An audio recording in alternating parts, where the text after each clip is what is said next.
দেশটাকে রাজ্য থেকে আবার রাষ্ট্রের মর্যাদায় আসীন করেছেন তিনি। বাংলাদেশের 54 বছরের ইতিহাসে ভারতের সঙ্গে চোখে চোখ রেখে কথা বলার মতো সৎ সাহস রাখেন একমাত্র প্রফেসর ইউনূসের সাফল্যের কথা সামান্য একটু শুনুন। 15,000 কোটি টাকার বিশ্বমানের মেডিকেল প্রতিষ্ঠা, 12,000 কোটি টাকার 4টি মহাসাগরীয় বাণিজ্য জাহাজ ক্রয়, 10,000 কোটি টাকার তিস্তা ব্যারেজ তৈরি, বিনা শুল্কে 2028 সাল পর্যন্ত মুক্ত পণ্য বাণিজ্য সহ বিশেষ অর্থনৈতিক অঞ্চল তৈরির $1 ট্রিলিয়ন চুক্তি হতে যাচ্ছে। লুট হওয়া ব্যাংকগুলোর নিশ্চিত ধ্বংস হতে রক্ষা করেছেন। পুরো রোজায় কোনো জিনিসপত্রের দাম বাড়েনি এবং পুরো রমজানে বিদ্যুৎ সরবরাহ ভালো ছিল।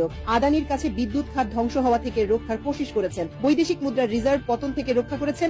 এখন রিজার্ভ তরতর করে বাড়ছে। রেমিটেন্স প্রবাহ বাংলাদেশের ইতিহাসে সর্বোচ্চ পর্যায়ে পৌঁছেছে এবং ডলারের দামের পতন ঠেকানো সম্ভব হয়েছে। রপ্তানি প্রবৃদ্ধির 15% বেশি হয়েছে। ইতিহাসের সবচেয়ে বেশি পণ্য রপ্তানি হয়েছে তার সময়। বাংলাদেশের হাজার বছরের ইতিহাসে একমাত্র তার আমলে সরকারের বিরুদ্ধে প্রকাশ্যে ও ডিজিটাল প্ল্যাটফর্মে তুমুল সমালোচনা ও তার বিরুদ্ধে কুৎসিত ভাষায় অপপ্রচার করা যাচ্ছে। কাউকে তিনি গ্রেপ্তার করেননি, যা ফ্যাসিস্ট জমানায় কল্পনাও করা যেত। দেশের ইতিহাসে সবচেয়ে বেশি চাপ সামলাচ্ছেন 84 বছরের এই মানুষটি। বিএনপি এখন নির্বাচন জিকির করে আকাশ বাতাস প্রকম্পিত করে ফেলছে। বিএনপি ও জামায়াত কি সেই চাপ নিতে পারবে না। আর দেশ ও দেশের বাইরে থেকে অসংখ্য মানুষ ষড়যন্ত্র করে যাচ্ছে।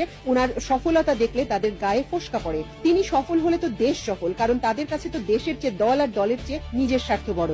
উনি এখন অনেকের স্বার্থের বড় প্রতিবন্ধক, তাই যে কোনো মূল্যে উনাকে সরাতেই হবে। উনি সফল হলে তো তাদের রাজনীতিই বন্ধ হয়ে যাওয়ার আশঙ্কা রয়েছে। ডক্টর ইউনূস ক্ষমতালোভী নন, তার বয়স প্রায় শেষ। মৃত্যুর খুব কাছাকাছি দাঁড়িয়ে দেশকে একটু পরিবর্তনের একমাত্র চেষ্টায় দেশের প্রতিটি মানুষকে একটু সুখের ছোঁয়া দিতে আপ্রাণ কোশিশ করে যাচ্ছেন এই মহান ব্যক্তি, যার চাওয়ার কিছু নেই, পাওয়ারও কিছু নেই। আমরা আমাদের নিজেদের স্বার্থের জন্য তার বিরোধিতা করতে পারি, কিন্তু দেশের স্বার্থে কিছু ছাড় দেয়া, কিছু ভালো বিষয় একমত হওয়াটা জরুরি।